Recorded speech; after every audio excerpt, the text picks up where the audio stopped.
If racism were a person, they'd be a narcissist, and not just someone with narcissistic tendencies. They'd be someone whose personality was fully disordered. We've named them something classic in Greek like Narcissus. You know, after the progeny of a nymph and river god who spurned the love offered just to fall in love with their own image. Therefore, anyone not matching them would just be people they could not see. But their disorder would be less tragic and more Freudian.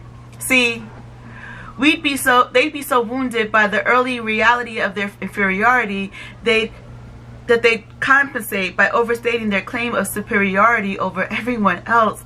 Well, not everyone else, just those that don't look like them.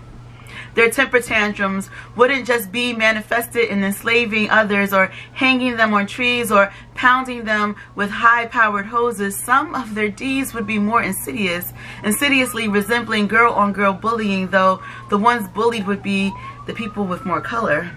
They'd whisper sneering comments as to not be recorded, pass notes so that only the cool kids would be in the know. They would fill the lunch table so that no one else could sit. They'd do it all so covertly, making you think you were the one going insane.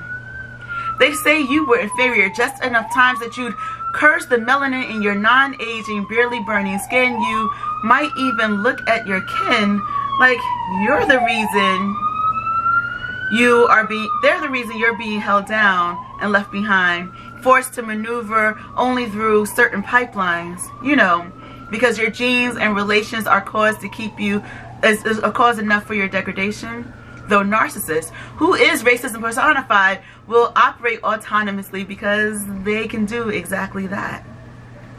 If racism were a person, they see all of their breaks as entitlements, even if the opportunities weren't always obvious or easy. They'd be pissed when told their skin gave them entry that denied others. After all, it is the other's inferiority that causes their denial.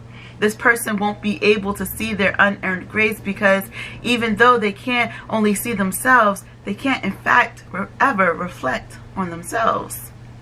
They would have lived so long high on their own highness, they can't see their faults, can't hold responsibility for their inevitable fall. They'd just fight and scream, making everyone else miserable, and no amount of pleading and teaching would ever get them to see the impact of their actions because their intent, no matter how malicious, would be magnificent in their eyes. So we do best to fade away like echo and let narcissists sit by the river alone until meeting demise. We'll plant a flower for remembrance, or more so a cautionary tale. But sadly, racism isn't just one person. It's more like a virus that's been blissfully denied, breeding havoc on insides wherever it resides. I fear we may not be able to ever stop its spread until everyone like me is dead. After all, I am nothing and no one in a racist's eye.